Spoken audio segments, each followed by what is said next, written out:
But ఏది ఏమైనా మీ యొక్క డిమాండ్ కోసం తప్పకుండా నేను ప్రయత్నం చేస్తా. ఆ రేవంత్ రెడ్డికి ఛాయ్ ఇచ్చేటువంటి ఆయన అటెండర్ ఇస్తుందో మరి పొద్దుగాల వాళ్ళ సతీమణి ఇస్తుందో వాళ్ళకు కూడా దండం పెట్టి మా సర్వశిక్ష అభియాన్ ఉద్యోగుల తరఫున రేవంత్ రెడ్డి సతీమణిని కోరుతా ఉన్నా, రేవంత్ రెడ్డికి ఛాయ్ ఇచ్చే అటెండర్ని కోరుతా ఉన్నా, జర పొద్దుగాల ఛాయ్ ఇచ్చేటప్పుడు మా సర్వశిక్ష అభియాన్ ఉద్యోగులు రోడ్ల మీద ఉన్నారు. ఆనాడు ఏకశిలా పార్టీ దగ్గర మాట ఇచ్చినావు, ఆ మాట నిలబెట్టుకోమని ఆ ఛాయ్ ఇచ్చేటోళ్ళు ఆయనకి యాద్ చేయాలని చెప్పి వారిని కూడా దండం పెట్టి నేను మీ తరఫున కోరుతా ఉన్నా. ఆ ఛాయ్ ఇచ్చుకుంటే యాద్ చేస్తే బెస్ట్ కదా సతీమణి.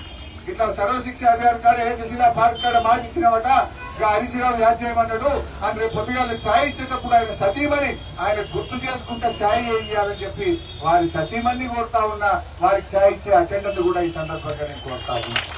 అతనన్నా ఆయనకు చూస్తారేమో నా ఆశ. మీ యొక్క ఆశ నెరవేరాలని, మీ బతుకులు బాగుపడాలని, మీ ఉద్యోగాలకు భద్రత దొరకాలని, మీకు పే స్కేల్ రావాలని, మీరు రెగ్యులరైజ్ కావాలని చెప్పి ఇవాళ ఏ మాటలైతే ఆయన చెప్పిందో దాన్ని నెరవేర్చాలని చెప్పి నేను రేవంత్ రెడ్డి సందర్భంగా కోరుతా ఉన్నా. ఇవాళ ఏమైంది? ప్రశ్నిస్తే కేసులే, అడుగుతే కేసులే. ఇవాళ మొన్న మీరందరూ అడిగిపోయింది చలో అసెంబ్లీ పెట్టుకొని పోయినసారి వచ్చింది. మరి ఆయన పిలిపించి మాది ప్రజాపాలన, మాది ప్రజాప్రభుత్వం, ఎవరైనా ప్రశ్నించవచ్చు. సోనియా గాంధీ 6 గ్యారెంటీలు ఇస్తే నేను 7వ గ్యారెంటీ ఇస్తున్నా, దాని పేరే ప్రజాస్వామ్యము అన్నాడు. ఏంటిది ప్రజాస్వామ్యం అంటే? ఎవరైనా కలవచ్చు, ఎవరైనా అడగొచ్చు, ఎవరైనా ఏదైనా మాట్లాడవచ్చు. ఉన్నది ఆ పరిస్థితి? మేము ఎప్పుడన్నా నీ పాలసీ ఏందని గట్టిగా లేమనుకో, సాయంత్రం వరకు మా ఇంటికి పోలీసు వాళ్ళు వస్తారు. రోజు హౌస్ అరెస్ట్లే, రోజు కేసులే మా మీద. అంటే నీ ప్రజాపాలన ఏమైంది? మీరు కూడా వచ్చింది అసెంబ్లీ కాడి, మరో 3 లోపల రాండి. నేను ఏకశిలా పార్క్ కాడ మీతో చెప్పినా, మీ ఓట్లు వేయించుకున్నా, మీతో పని చేయించుకున్నా, మిమ్మల్ని రెచ్చగొట్టి మరి రోజు 3 గంటలు ఎక్కువ పని చేయించుకున్నావు.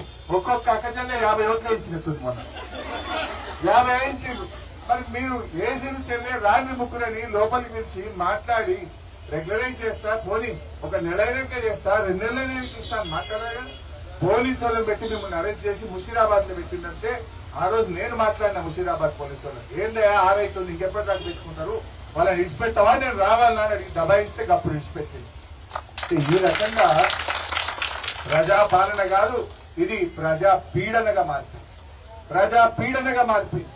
ప్రజలు ఏ వర్గమన్న సంతోషంగా ఉందా?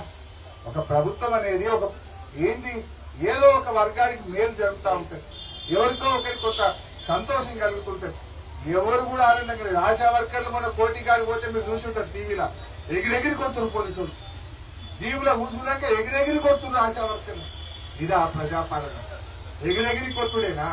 అక్రమ కేసులు పెట్టుడా? అన్యాయంగా అరెస్ట్ చేసుడా? నువ్వు ఒక వ్యక్తి కోసం, సినిమా యాక్టర్ కోసం జోరుగా మాట్లాడుతున్నావు, సరే అది తప్ప ఒప్ప నేను దాంట్లో పోతలేదు. మరి ఎన్ని వర్గాలు రోడ్ల మీద ఉన్నాయి, దాని మీద మాట్లాడు.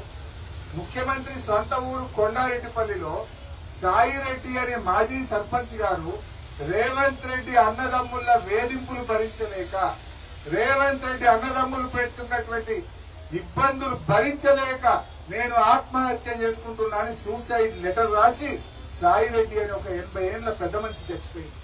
మరి ఎందుకు? చట్టం అందరికీ సమానమే కదా. మరి ఎందుకు నీ తమ్ముడి మీద కేసు బుక్ చేయాలి? ఎందుకు నీ తమ్ముడు తిరుపతి రెడ్డిని అరెస్ట్ చేయాలి? చట్టం నీకు చుట్టమైందా? చట్టం కాంగ్రెస్ పార్టీకి చుట్టమైందా అని నేను అడుగుతా ఉన్నా. చట్టం అందరికీ సమానమే ఉండాలి కదా. అల్లు అర్జున్ అరెస్ట్ చేసినావు, నీ తమ్ముడు తిరుపతి రెడ్డి కూడా అరెస్ట్ చేసి నేను అందరికీ సమానమే అంటే మీరు నమ్ముతారు ఎవరన్నా? ఎందుకో నీ తమ్ముడికేమో చుట్టమైతుంది, ఇంకోళ్ళకేమో ఇంకోటి అవుతుందా? ఇవాళ విద్యార్థులు 54 మంది గురుకుల పాఠశాలలో ఉండే పిల్లలు చచ్చిపోతే దానికి కారణం నీ ప్రభుత్వం చేతగాంతనం కాదా? శైలజ అనే గిరిజన పాఠశాల అమ్మాయి నిమ్స్ హాస్పిటల్లో 12 రోజులు చావు బతుకుల్లో కొట్టుమిట్టాడి విష ఆహారం హాస్టల్లో తినడం వల్ల శైలజ చనిపోతే మాట్లాడు.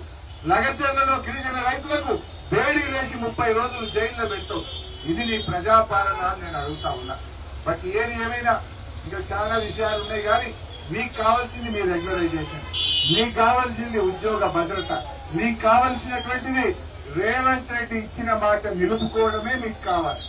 రేవంత్ రెడ్డి నువ్వు మనిషివైతే, మాట మీద నిలబడేవాడివైతే తక్షణమే ఈ ఏకశిలా పార్క్ దగ్గర ఇచ్చిన మాట నిలబెట్టుకోవాలని చెప్పి నేను డిమాండ్ చేస్తున్నాను. తప్పకుండా ఇలా ఉదయం కూడా మెదక్లో మీ ధర్నాకారికి వేసిన పొద్దున 11 గంటలకు మెదక్లో సర్వశిక్ష అభియాన్ ధర్నాలో పాల్గొన్న 4 గంటలకు మళ్ళీ ఏకశిలా పార్క్ వచ్చిన మొన్న సిద్దిపేటలో పాల్గొన్న నిన్న అసెంబ్లీలో మాట్లాడినా తప్పకుండా ఈ సమస్య పరిష్కారం అయ్యేదాకా మేము మీకు అండగా ఉంటాం.